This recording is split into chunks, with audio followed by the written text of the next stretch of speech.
नमस्कार शेतकरी मित्रांनो, तर स्वागत आहे तुमचं आपल्या सिद्धार्थ आरोटे डेली ब्लॉग या शेतकरी चॅनलमध्ये। तर 2024च्या पीक विम्यासंदर्भातलं महत्त्वाचं असं अपडेट आज आपण आपल्या समोर बघणार आहोत। तर 4 व्हिडिओ बघण्यापेक्षा एकाच व्हिडिओमध्ये संपूर्ण माहिती बघणार आहोत। हेक्टर किती मिळणार आहे, किती जिल्ह्यांना मिळणार आहे, किती तालुक्यांना मिळणार आहे, किती शेतकरी पात्र आहे किंवा जे शेतकरी अपात्र आहे त्या शेतकऱ्यांनी काय केलं पाहिजे जेणेकरून ते पीक विम्यापासून वंचित राहणार नाही, किंवा कोणत्या पिकासाठी मिळणार आहे, प्रत्येकी शेतकरी किती मिळणार आहे, किती तारखेला त्यांच्या खात्यावरती जमा होणार आहे, याची सविस्तर माहिती आज आपण आपल्या व्हिडिओच्या माध्यमातून बघणार आहोत।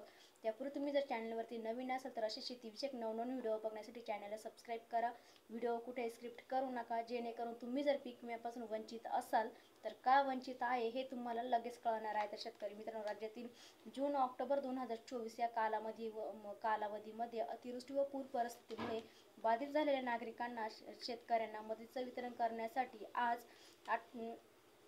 एक GR देखील निर्मित करण्यात आलेला आहे आणि या GRच्या माध्यमातून 10 जिल्ह्यातील शेतकऱ्यांना मदतीचं वितरण केलं जाणार आहे। तर शेतकरी मित्रांनो, नोव्हेंबर 2024 मध्ये राज्य शासनाच्या माध्यमातून शेतकऱ्यांना दिली जाणारी मदत ही 2 हेक्टर ऐवजी आता 3 हेक्टर पर्यंत देण्यात आलेली आहे। तर याच पार्श्वभूमीवरती आता पात्र झालेल्या शेतकऱ्यांना या मदतीचं वितरण करण्यासाठी 10 जिल्हे हे पात्र करण्यात आलेले आहे। तर त्यामध्ये नाशिक असेल, नागपूर असेल, त्याचबरोबर अमरावती असेल, या विभागीय आयुक्तांच्या माध्यमातून सादर करण्यात आलेल्या प्रस्तावाच्या अनुषंगाने राज्य शासनाच्या माध्यमातून आज एक GR निर्गमित करण्यात आलेला आहे आणि ही मदत वितरित करण्यासाठी मंजुरी देखील देण्यात आलेली आहे। GRच्या माध्यमातून या 3 विभागातील 10 जिल्ह्यातील शेतकऱ्यांना मदतीचं वितरण करण्यासाठी 61,71,91,000 रुपयाची जी काही निधी मंजूर करण्यात आलेली आहे।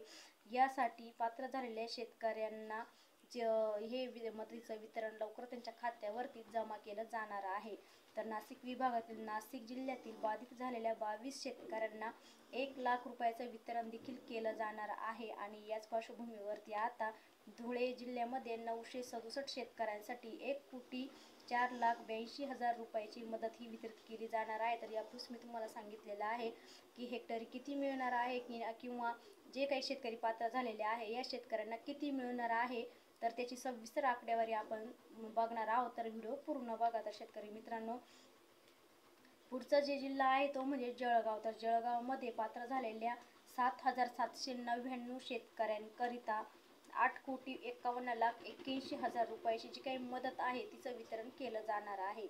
तर त्याचबरोबर अहमदनगर असेल तर अहमदनगरमध्ये सुद्धा जी काही शेतकऱ्यांची संख्या आहे ती म्हणजे 92 शेतकऱ्यांसाठी जो काही पीक विम्याची आकडेवारी आहे तर ती आकडेवारी आपण बघणार आहोत। तर या 92 शेतकऱ्यांसाठी 2,60,000 रुपये दिले जाणार आहेत। तर एकंदरीतपणे नाशिक विभागातील 8,880 शेतकऱ्यांसाठी 9,60,23,000 रुपयांची जी काही मदत आहे ती केंद्र सरकारच्या माध्यमातून आणि राज्य सरकारच्या माध्यमातून या शेतकऱ्यांच्या खात्यावरती आजपासून वितरित केली जाणार आहे। तर शेतकरी मित्रांनो, त्यानंतर नागपूर जिल्हा असेल तर नागपूर विभागामध्ये सुद्धा नागपूर जिल्ह्यामध्ये 5,829 शेतकऱ्यांसाठी जो काही पीक विम्याची आकडेवारी आहे तर ती 4,72,61,000 इतका रुपयाचा जो काही पीक विमा आहे तर तो शेतकऱ्यांच्या खात्यावरती मंजूर करण्यात आलेला आहे।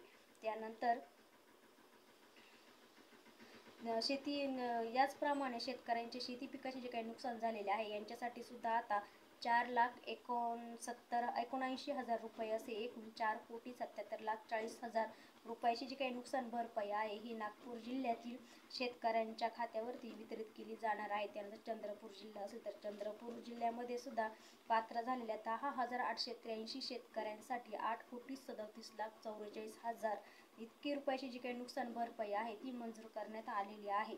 नागपूर विभागातील गोंदिया जिल्ह्यातील 2,046 शेतकऱ्यांसाठी 51,83,000 रुपयाची जी काही नुकसान भरपाई आहे ही दिली जाणार आहे। आणि एकंदरीतपणे आपण जर पाहिलं तर नागपूरमध्ये नागपूर, चंद्रपूर व गोंदिया हे जे काही 3 जिल्ह्यातील शेतकऱ्यांसाठी जो काही पीक विमा मंजूर झालेला आहे तर त्याची आकडेवारी आपण बघणार आहोत। तर त्यामध्ये 13,66,37,000 इतकं जे काही नुकसान भरपाई आहे ती मंजूर करण्यात आलेली आहे आणि याचमध्ये 8,618 शेतकऱ्यांसाठी पात्र करण्यात आलेले आहे। त्यानंतर अमरावती विभागातील अमरावती जिल्ह्यातील एकूण 29,147 जे काही शेतकरी आहे ते पात्र करण्यात आलेले आहे आणि त्यांच्यासाठीच 24,18,27,000 रुपयाची जी काही नुकसान भरपाई आहे ही मंजूर करण्यात आलेली आहे आणि आजपासून त्या शेतकऱ्यांच्या खात्यावरती ही नुकसान भरपाई जमा केली जाणार आहे. तर यवतमाळ जिल्ह्यामध्ये 60 शेतकऱ्यांसाठी 3,65,000 रुपयाची जी काही नुकसान भरपाई आहे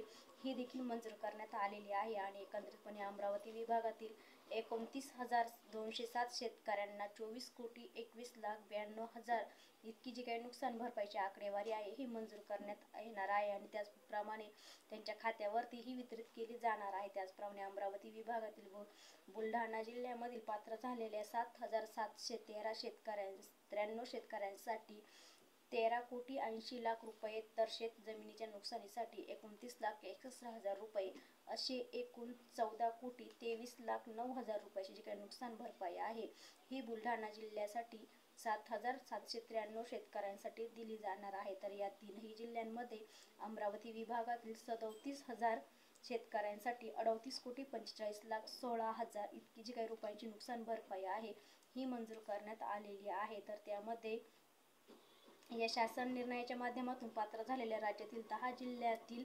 64,598 शेतकऱ्यांसाठी 61,71,91,000 रुपये इतकी जी काही नुकसान भरपाई आहे ही दिली जाणार आहे. तर शेतकरी मित्रांनो, नुकसान भरपाईचं वितरण केल्यानंतर जिल्ह्याच्या संकेतस्थळावरती जाऊन लाभार्थ्यांची यादी नुकसान भरपाईसह प्रसिद्ध देखील करण्यात आलेली आहे. तर त्यामध्ये शासनाच्या निर्णयाच्या माध्यमातून देण्यात आलेली आहे. अशा प्रकारे हे 10 जिल्ह्यातील वाढीव नुकसान भरपाईचा शेतकऱ्यांचं वितरण करण्यात येणार आहे. तर शेतकरी मित्रांनो, हे होतं 10 जिल्ह्यातील महत्त्वाचं असं अपडेट. तर व्हिडिओ आवडला तर लाईक शेअर करा, नवीन असेल तर चॅनलला सबस्क्राईब करा. पुन्हा भेटू अशा एका नवीन व्हिडिओ सोबत. तोपर्यंत सर्वांना धन्यवाद.